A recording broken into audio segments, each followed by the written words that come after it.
Police department, search warrant! Police department, search warrant! Ah, hey, what? Go. There's something truly compelling about being in control of a special weapons and tactics team. They're the most operator side of law enforcement and get the hardest jobs, plus they usually go unmentioned in the bigger picture unless something goes wrong. Although I'm guessing a job well done is its own reward, especially when your objective is to save lives. Or at least it is in this video game, SWAT4. Released in 2005 by Irrational Games, SWAT4 puts you in control of a 5-man SWAT team. You and your 4 AI squad mates will take on terrorists, robbers, and all sorts of criminals in order to bring order to chaos. Now the early 2000s were a treasure trove for squad-based shooters like Ghost Recon, The Good One, and Rainbow Six 3. These guys are amateurs. Show them. But what none of them did was to task the player to only use force in self-defense. The result, while not being the most realistic depiction of SWAT tactics, is one of my favorite games of the decade. This amazing game's about to receive a spiritual sequel called Ready or Not. Now if you know anything about the industry, you know that this never bodes well. But in this case, one of the people working on it is one Id Street, creator of the most uploaded SWAT4 mod. It's called SWAT Elite Force and it's truly an improvement over the already solid base game. Well, intro's covered, I think it's time to begin. First and foremost, let me say something. This game was made in 2005. This is both a curse and a bless for the game. The curse mostly for the look. Although graphics aren't horrible, they work. The blessings because this game doesn't have some staples of modern shooters that wouldn't have suited it. For example, most games today make keep firing a last-ditch emergency thing to do, while Iron Sight turn your gun into a laser pointer. This game doesn't even have Iron Sight. The mod added the option for them, but it's toggleable. In their stead, there's this zoom, which has no effect on accuracy. This makes wielding a weapon in close quarters feel natural. The friendly AI is mostly up to par. When it works correctly, they seem really competent at their job, but the few bugs kind of stand out. They take cover correctly, shoot straight, but only when they should, and will smoothly move around the rooms.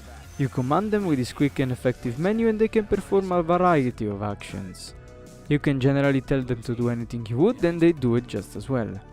It's a pity that if your character voice get cut for whatever reason, they won't register the order. It forces you to take things slow, I guess. You meet them in the tutorial and while they do have some character of their own, it seldom shines during a match. Sweet. Donuts. Nobody told me there'd be donuts. How can you eat that trash, man? That crap will slow you down in the field. At least there's more to his diet than just meat. Don't knock it till you tried it, bro. Church has always creeped me out. That's because you know you've been bad. Every member is equipped with a camera you can use to keep tab on them and to issue commands through their POV. This is also used to control snipers. Of course, the way you equip them is important. There's a wide variety of tools available to make the best of any situation. You have 3 grenades, kindly demonstrated by Cadet Wilson. You ready, Cadet? I guess so. Flashbangs blind everyone that looks at them. CS gas temporarily disable NPCs even when they're behind something, and stingers get everyone that's not in cover. Then there's the Opti one to see below doors and beyond corners. You have pepper spray to cosplay as a British Bobby, C2 to unlawfully murder people standing behind doors, and door wedges. My rule of thumb is never enough CS, never enough door wedges. And in desperate situation you can become a door wedge yourself. Remember when doors were a thing in video games? Primary and secondary weapons are divided into lethal and less than lethal. Lethal weapons usually do their job. There's a wide variety of ammo to choose from, especially for shotguns. Less lethals are tasers, pepper spray paintball guns, and beanbag loaded shotguns. One much needed balance change the mod did was making less than lethal weapons less overpowered. Tasers might give a heart attack to druggies and old people, while a beanbag to the face can incapacitate anyone from close range. Lastly, the pepperball gun isn't the be-all and end-all of early game compliances, as it's now less effective at making people surrender. You also have bulk and weight to consider. They affect weapon change speed and movement speed respectively. So now let's talk about the meat of the game, the rules of engagement. Doesn't matter how much a guy is packing, he must always have a chance to surrender. Unfortunately, this also includes letting them go if they run away, which if you know anything about police works is a big no-no. The timings of when you're allowed to shoot aren't always super clear, but in general if they're pointing the gun at someone or if they already shot, you're in the clear. This is why, while giving the baddies a chance to surrender is good, giving them a beanbag to the stomach is better. It is very tempting to carry nothing but less than lethal weaponry, but they have their drawbacks beside their newfound lethality. Body armor makes people more resistant to beanbags, although not immune by any means. Gas masks make them CS proof, and glass in general is impenetrable. Still, it's easier to disable them than to return fire. Besides, it feels pretty good to apprehend a mob of well-armed and armored thugs. Also, both civilians and perps have different levels of compliance. Some might surrender just by shouting at them, others will try to fight until the bitter end, the bitter end being a punch. Police, put your hands up! No, people are dying. I have to do something. Get down! Hands in the air! Contact has complied. Of course, in SWAT fashion, everyone has to be cuffed, friend or foe, until the operation's completed. And then, you have to take care of procedure. You need to report every casualty or capture criminal to TOC, Tactical Operations Command, and you also need to secure every evidence you find.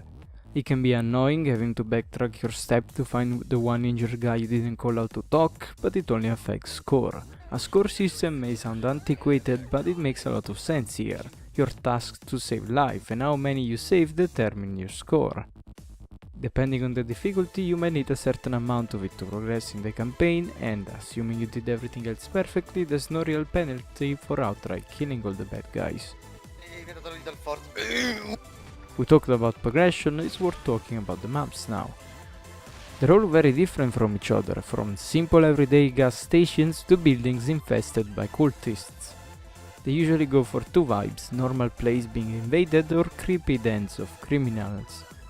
You're also given detailed background for each mission, complete with timelines and 911 calls. We have officers in the area responding now, sir. Can you tell me how many attackers there are? I don't know, at least 3, there's maybe 4. Look, I'm not going out there and counting them. Can you give me a description? What are they armed with? What? They look like some kind of goddamn terrorists. How should I know what they're armed with? Oh shit. Before each level, you're given maps of the buildings you're going to storm. They can be accurate or outdated or just sketched drawn from memory by somebody. There's also a quick mission maker in case you wanted to create a scenario where hobos took terrorists as hostage. This game supports a cooperative mode. Taking friends along can be fun, and when things are well executed, seeing how fast you can move is a real pleasure. Or you can just dick around, I guess.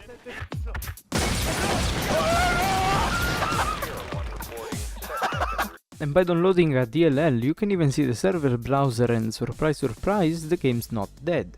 The player count isn't amazing, but at least it works. But before you get into it, let me just say that this game can be a bit cacophonic at times. A multitude of voice lines are spoken over each other and the music during the action is very loud. So if you're planning on communicating with other players, you better turn the volume down. Beside co-op, there's PvP mods. They're fun but feel a bit tacked on, plus they're really chaotic. Team recognition in particular is a problem. So what is this game missing? Well, there are various aspects of real-life SWAT that aren't implemented for obvious gameplay reasons. For example, they usually try to overwhelm the perps with numbers as well as tactics and equipment, but 2 squads are plenty for a video game. One thing that would help is the option to give orders to civilians and criminals. I don't expect a fully fledged Simon Says system, but a simple crawl towards me would suffice. Keep walking back towards me! Keep walking! There is however one aspect of police work that's common in any perilous situation and it's not implemented in the game even remotely. A threat on par with guns and often as lethal. Edged weapons. Well, melee weapons in general, I guess.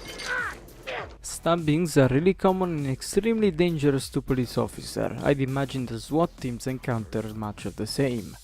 I guess the very obvious gameplay reason for this not being implemented is that NPCs are divided in civilians and criminals, so the surprise effect these weapons have would be nullified.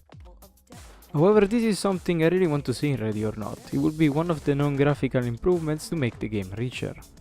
Everything we know about that game got me pretty excited. I might have to upgrade my PC for it. and I'm looking forward to the inevitable swatting mission.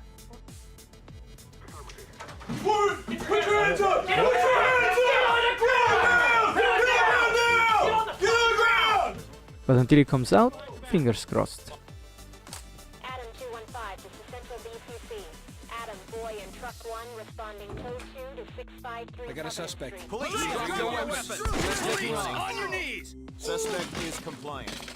As for SWAT4, this game is a classic. I highly recommend you buy it. It's $10 on GOG and it's worth them all. It offers a unique experience that no single player game has toppled yet. Okay, that was SWAT4. Thanks for watching. See ya. Suspect spotted. Suspect restrained. Carrying, sir. Stay Regroup down. on me. Copy. Tie up that idiot. Copy.